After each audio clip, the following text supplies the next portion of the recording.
Before I start, let me set the scene, so to speak. All of the cards on this list are quality, and they really are not underrated when discussed in isolation. However, they do not receive the attention they should, in my opinion, with regards to discussion in their own archetype.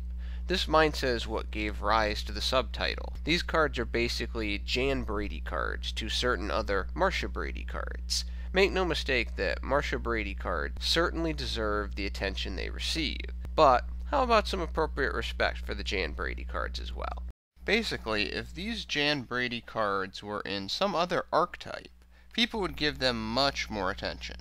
Finally, I did give bonus points for meta relevance. For those who are still a little confused, let's get the list started, which should help with the general feel for the top. Alright, here we go. Number 5. The Jan Brady, Cosmo Forerunner. The Marcia Brady, Cosmo Dark Destroyer. As a level 8, 3000 attack point cannot be targeted, floating, destroy a monster when normal or special summoned beast, it is completely understandable why Dark Destroyer receives the level of attention, respect, and even scorn it does when facing a Cosmo deck.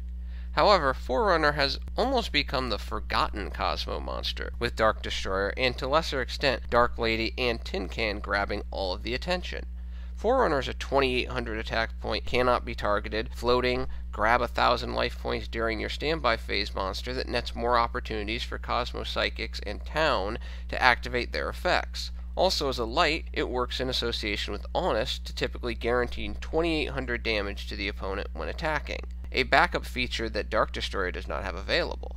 While Dark Destroyer should be praised, and single copies of Forerunner do appear in a number of Cosmo decks, the attitudes for Forerunner are more workmanlike.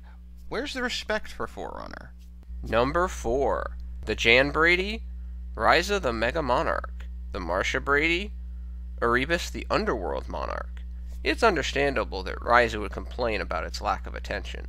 One certainly respects Erebus's effect of both setting up the graveyard, commonly dumping a prime and a pantheism to the graveyard, in addition to spinning a card from the field, hand, or graveyard via non-targeting. However, people have seemingly forgotten Ryza's ability to somewhat rob the opponent of 2 turns, with the potential to spin one target from the field and another target from the graveyard to the top of the opponent's deck. With Garum, the Storm Vassal, being reasonable quality in Monarch decks, achieving the extra Wind Tribute effect is not out of the question in some duels either. Also, Ryza can set up the Monarch player's next turn, as well as produce advantage.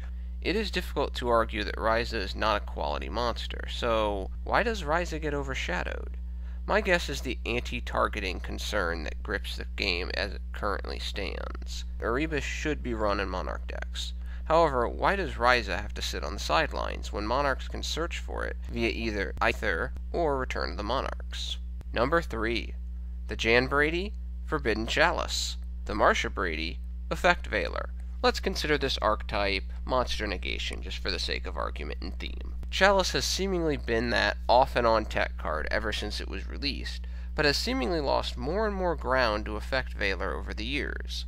While Effect Veiler certainly has its uses, largely due to its protected status in the hand due to its activation condition, making it more difficult for the opponent to avoid or neutralize its negation effect, Veiler is restricted in its use to only the opponent's main phase, whereas Forbidden Chalice can be used during any phase, including the damage step battle phase, due to its attack augmentation effect. This versatility allows for the use of Chalice during your turn to neutralize monsters your opponent may have that can prevent you from making your plays, like Cyber Dragon Infinity, Hot Red Dragon Archfiend, Abyss, Shaddoll Winda, Darklaw, etc., etc. The attack augmentation grants further versatility for Chalice, allowing the controller's monsters to attack over viable threats. But the increase is typically not large enough to serve as a liability when targeting opponent's monsters. Effect Veiler and Chalice both have their strengths and weaknesses, so much so that one would expect somewhat equal play between the two. But when Monster Negation is run, Veiler's popularity towers over Chalice. These last two are definitely deserving of their spots on this list because of what's happened to their respective archetypes. Number 2. The Jan Brady, El Shaddoll Winda. The Marcia Brady, El Shaddoll Construct. When Marcia Brady, I mean Construct, was banned, a vast majority of players basically gave up on Shaddolls as a competitive archetype. What type of message does that send to Winda? Well, that makes sense, for Winda is horrible. A monster that restricts special summoning to once per turn and cannot be destroyed by opponent's card effects. Neither of these effects are useful in the game at all. Special summoning is a rare thing in the game, and no one tends to run cards that have effects that destroy. To quote Homer Simpson, if you couldn't tell, I was being sarcastic. Yes, Construct was a high-quality card for Shaddolls, and they are certainly less effective than they were. However, the basic abandonment of the deck in competitive play demonstrates that Jan Brady lack of respect for Winda. Winda slows down the game considerably, allowing Shaddolls to effectively grind against other high-quality decks, and when properly backed up, can be a frustrating nightmare for the opponent. Unfortunately, that reality has seemingly been lost upon most players. Poor Winda. All anyone wants to do with regards to Shaddol is talk about Construct, Construct, Construct. And finally, the clear odds-on number one. I think a number of people might have they guessed the general theme of this list. They probably already know what's coming. The Jan Brady, Evilswarm Bahamut. The Marcia Brady, Evilswarm Ophion. Bahamut is a 2-use permanent brain control at the cost of a swarm discard that, unlike Big Eye, can attack on the same turn that it uses its effect, which significantly increases OTK and high damage momentum plays for Evilswarm decks. However, despite this impressive advantage-producing effect, the archetype in which Bahamut belongs has basically been renamed by most players from Evilswarms to Ophion.deck. In almost any other archetype, Bahamut would be commonly acknowledged as a high-quality monster that should frequently be summoned to produce fast and even game-ending advantage.